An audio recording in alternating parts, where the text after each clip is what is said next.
hexagon for you, and you drilled the holes, or what was that? Who was that? Harold Green. Okay, so there's several people in here who made that. I want to just say something to everyone, and especially to the family. I know this loss is very difficult, and what we are left with is we are cloaked in Danny's influence. And I think that's a huge thing. We are cloaked in his memory of how he lived and how he loved. And I think we all need to remember that. None of us get out of here alive, I guess, so far. But in the meantime, he lived his life, I think, the way he wanted. And he loved his wife and family and friends immensely. And if we could all do the same, I think we would have as a fulfilled life as Danny did.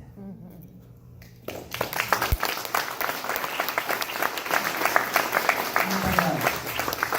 Oh, Kathy left, so she didn't have to tell her story. Oh, you mean Diane? I meant Diana, thank you. Yes. Yeah. I don't know. Are you drinking? I'm not telling. I don't know if it taped on the other. I can't smell it. Thank you. Was it well? You were talking? Just a quick comment and a bit of a funny story.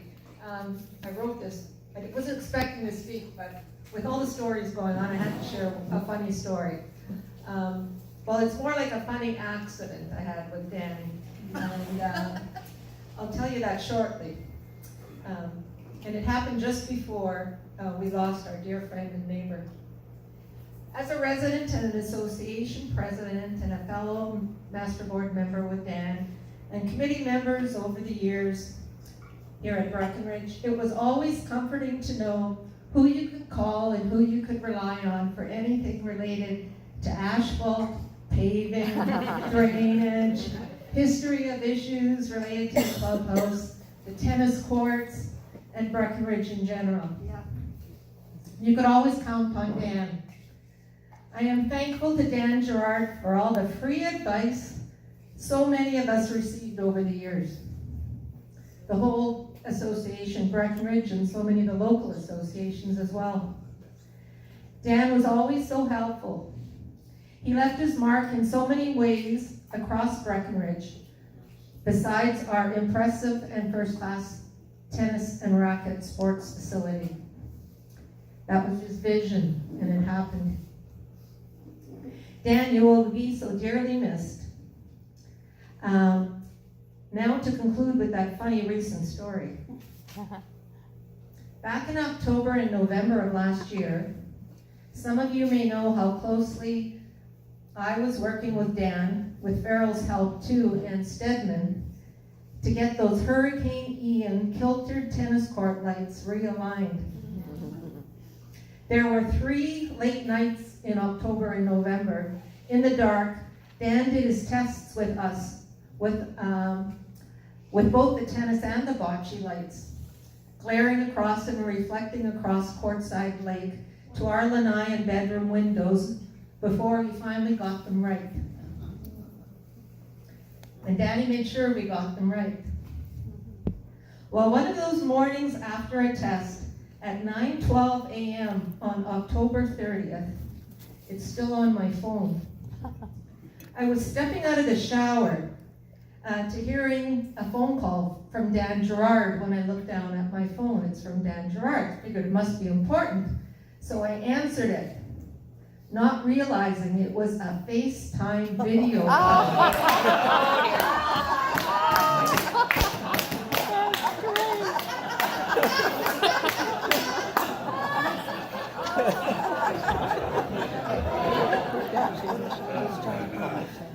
Not a phone call. All I can say is, thank God Danny had only pocket dialed me through FaceTime somehow. By mistake, as I hadn't even had a chance to grab a towel yet.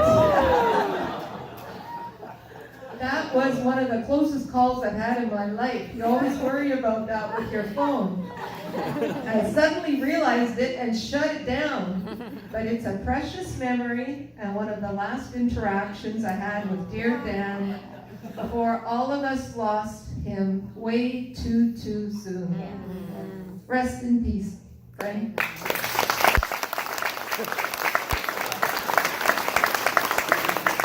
I told him about it about 2 days later, and he said, I don't even use FaceTime. It's still on my phone if you want proof. All I can say about it is the butt nose. Jim? That's hysterical, yeah. I got like 5 in a row yesterday from someone. This is our masterful president, Jim Corman. Maybe he's going to talk about the new sound system. You're pushing it, Dad. Hey, You're pushing you've seen a dog with a bone before, right? I think we need one. Yeah. So Deb wants a new sound system, but she just told me she doesn't want an assessment increase. Yeah, I'm the president. And that means because I'm the president, I always have to have a speech ready. And at a moment's notice, I got one. Fortunately, it's not a long one. But I do Dan very, very well. So here goes. There's some things you can always count on in Breckenridge. One was seeing Dan speeding through Breckenridge on his bike towards the tennis courts, racket in hand. You didn't want to get near his bike if you valued your safety. Nothing stopped him when he had a game scheduled. But sometimes he saw me, and he would screech his bike to a halt. I knew it was coming next, of course. Jimmy would say, I have an idea for improving the tennis courts, and I want you to find the money for it. And he meant right now.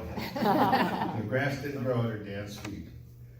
Occasionally I asked him if he watched the big football game on TV yesterday. Nope, he'd say, you only watched the tennis channel. And if you were a newbie to tennis or an underdog, you got Dan's full attention and help. He wanted you to enjoy the sport that he loved so much, and I think occasionally he'd let you win if he thought you were getting discouraged. And he was so pleased with Rob's hire. Yeah. I think that Dan thought that you played at Wimbledon. The one with He the says T. you put that on your resume. Everybody lies. You did. Okay, George, there Well, Dan owned a paving business, and he knew his technical stuff really well. He was the GOAT of the paving committee. If you don't watch football on TV, that means the greatest of all time. But if you really wanted to get his GOAT, that's the other definition of GOAT. Just mention the virtues of seal coating. Dan would just go nuts. You get a half-hour lecture. But almost all the time, Dan was the happiest guy you could find, enjoying his beloved tennis and his cherished fellow court comrades. And I know Dan would tell us today not to grieve for him. According to Dan, God created tennis and put tennis courts on earth with instructions to enjoy them. Dan would say that such tennis courts are sacred ground and we should treasure playing on them. And we will continue to do so in his honor. Amen.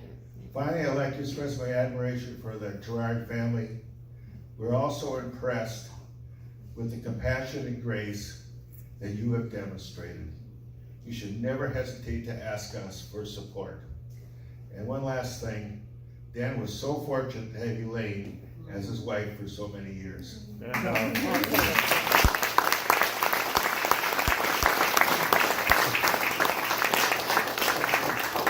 Yeah, and we will have time to hear the story of how you met on graduation party night. How does that work? Okay, who's next? Anybody next? Anybody have a story?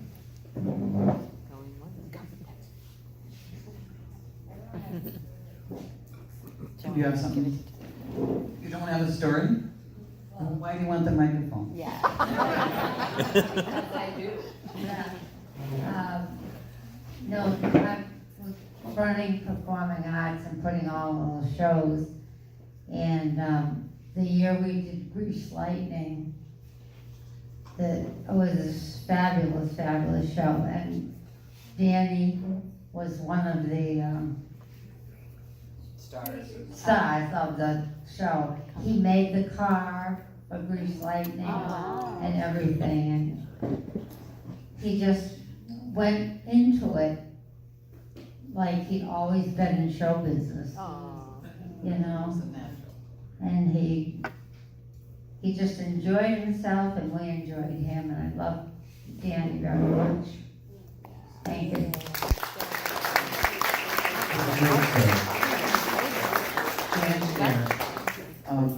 So good. Deb Torgerson. Who, by the way, did all the centerpieces, aren't they beautiful? Lovely. Okay, I'm Eric and my husband and I are from Granby, Connecticut, which is where Elaine and Danny are from and their family. And I went to high school with their daughter, Paula, who was here recently, and Karen was here, and Steve, and the whole bunch. Anyway, we belong to the same club up north, in Granby, in West Granby, Connecticut, where they're from, right across the street from those Girards.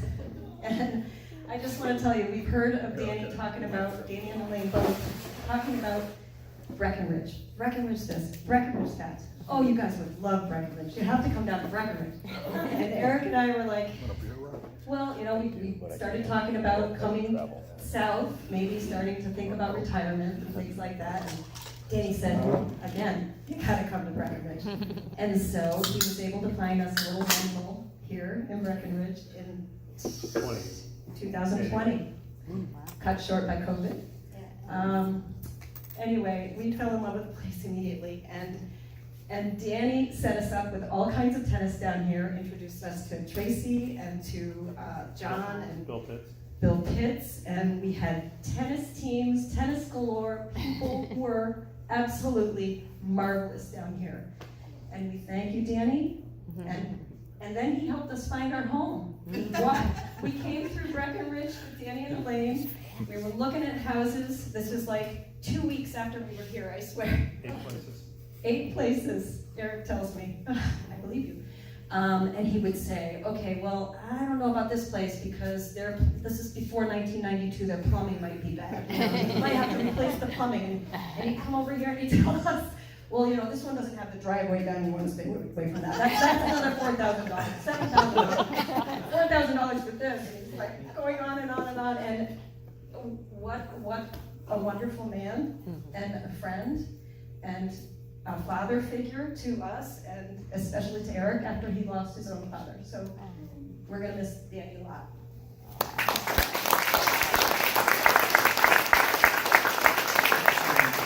That's wonderful. And I consider these 3 and 4, including John, this is our new blood It's people. the new blood. Yeah, fantastic. And those 2 couples are amazing people. Thank you for that story, and it's great. Anybody else? Very quickly. Sure, Tracy. Except that I can make a short story long. That's why I'm here. Sorry in advance. John and I happen to live in Dan and Elaine's first home here. So you can imagine the shape it's in. Excellent. And he built a step to the attic, and of course we're still using it. It's as solid as paving rock. It's great. I also served on the tennis committee with Danny and loved it. He called me his right-hand man. It's very much a compliment. Yeah. But mostly I want to say, I hope everyone here has someone that looks at you like Danny looked at Elaine. Oh. I wasn't long enough. Anyone else like to speak? Nobody else? Going once, going twice? Elaine? Have a drink first. Sure, okay, Elaine's gonna do it first. Oh, wait a minute, I'm just gonna tell you, if you find a photo on your table that you would like, please you could take it with you. Not the vase or the flowers, but the photo. And you can take. I know you probably like to have a skirt. We have it already. We have one like a parent about it. Did they have it? Danny would have loved this. He would have been overwhelmed, as I am, with the love and support from the Breckenridge community. I just want to thank you all so much. Well, we have to hear the story. I gotta hear the story about the party. If you want us to wait a minute, we can. Make sure I can get her. Where is she? I can't find her.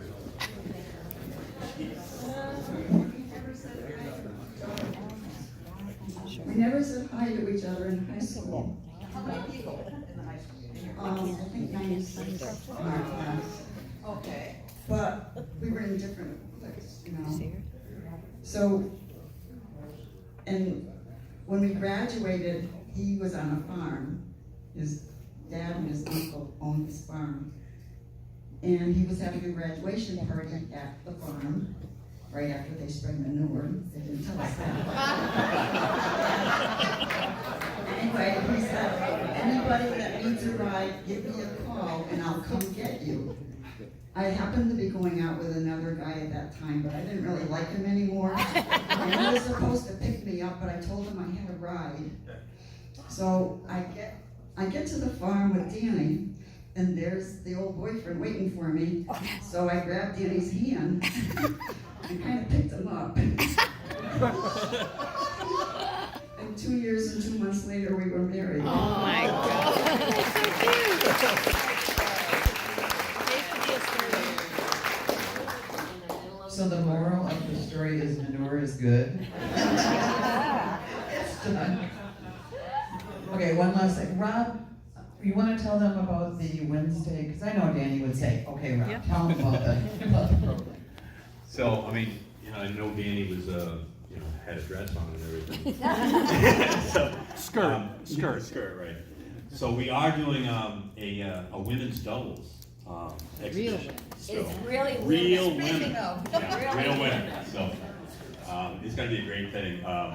One of them is my partner in Pro League, so she's going to be in there as well. So we're going to look forward to that. And that is telling what it is.